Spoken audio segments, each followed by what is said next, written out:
Hi, this is Scott Garibay, and today we're going to talk about Dungeons & Dragons, and we're going to talk about Dungeons & Dragons Honor Among Thieves. Spoilers for Dungeons & Dragons. There are spoilers in this content for Dungeons & Dragons Honor Among Thieves. Okay, today we're going to talk about Xenk Yendar and the powerful life lessons that Xenk Yendar carries forward in the film Dungeons & Dragons Honor Among Thieves. So Dungeons & Dragons overall as a brand is entering into a new phase where it's starting to really embrace exactly what Dungeons & Dragons is. So Joe Manganiello recently brought forward that he's working on a 50-year celebration documentary, and he is having elevated conversations with people who have used Dungeons & Dragons to transform their own lives, and as a result, the culture they live within. That's a powerful statement. That's Hasbro coming forward and really acknowledging exactly what Dungeons & Dragons is. A powerful tool to transform our lives. I 100% agree with that. And in my humble opinion, I'm incredibly excited that they're starting to acknowledge exactly what Dungeons & Dragons is, right?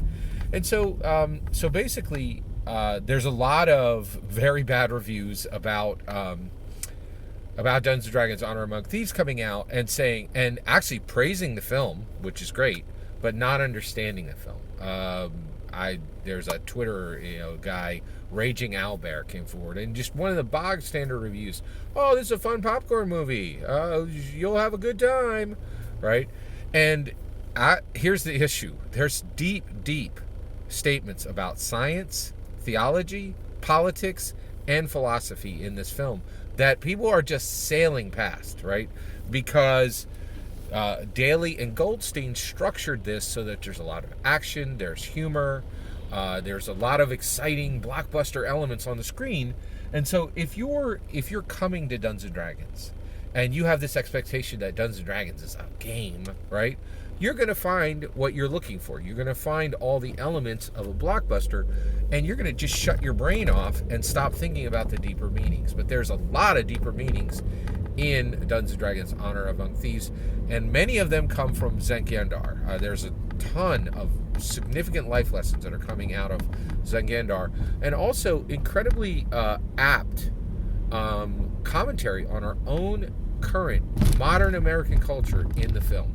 So let's get into this. So basically, one of the coolest things I saw in this film was there's a point where Xenk Yendar says something incredible. He is so at this point in the film, there is they have gotten the Helm of Disjunction, right? And they are asking Xenk to help them, right? And they're saying, hey, we got the Helm of Disjunction. We'll just ride your coattails. We'll go right up to Neverwinter, and you're gonna get this job done, right? Because you've already shown us that you're incredible. You can fight an entire team of Thayan assassins all by yourself while we literally just watch, right? And so this is all finished. You're just gonna finish out this this adventure. And what's really interesting is Xenk says the following. He says this powerful group of language, right? And he says this statement. He says, faith wanes and doubt waxes. And this is the best description of modern American culture I have ever heard, right? It's spot on analysis of modern American culture brought forward by Daly and Goldstein, the brilliant directors of this film. And they're acknowledging something that the whole world is seeing now, right? So basically, we had a time in this nation where evangelical Christian values were celebrated rather than tolerated, right? And the reality is, right now, the evangelical Christian church is under incredible strain and is under attack, right? And these attacks have been effective. The evangelical church has really been pushed back, and many of them have closed. Many of them did not survive the Great Pandemic, right? And there were literally this happened specifically in California. There were literally governments saying, "Hey, you guys, bars are essential, but you guys can't meet, right? Evangelical Christian churches, you need to be shut down, right?" And they literally in California, they literally did it. They shut down evangelical Christian churches while they while they literally kept bars open. Incredible, right? Outrageous prejudice, right? And it's terrible, right?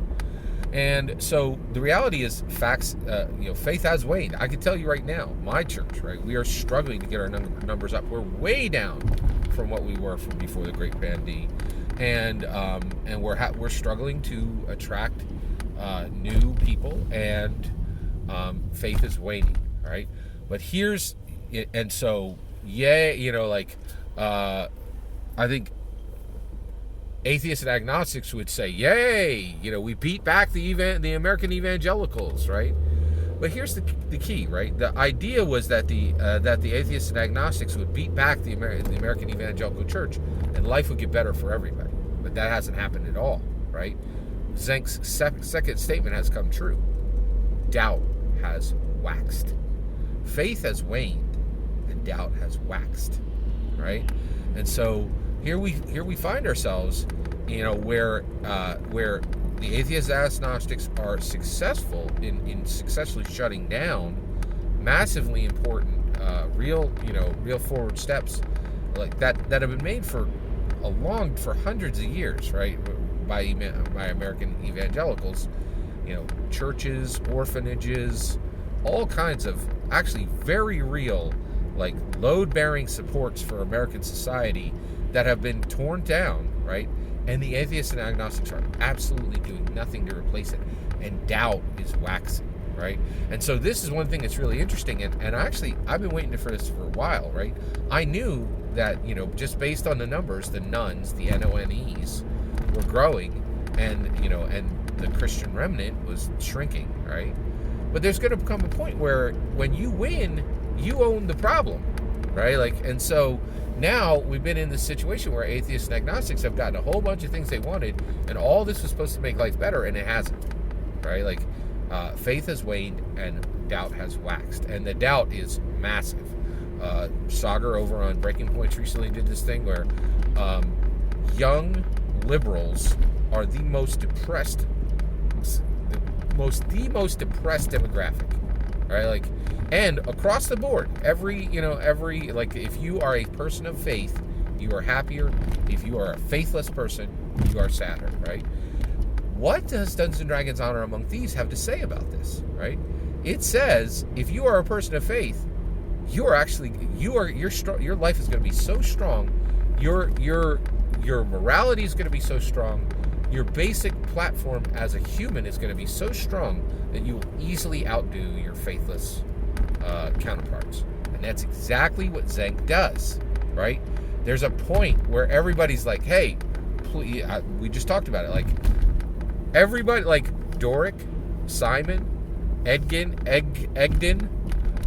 and Holgar are like, hey, take the helmet of destruction, finish this for it.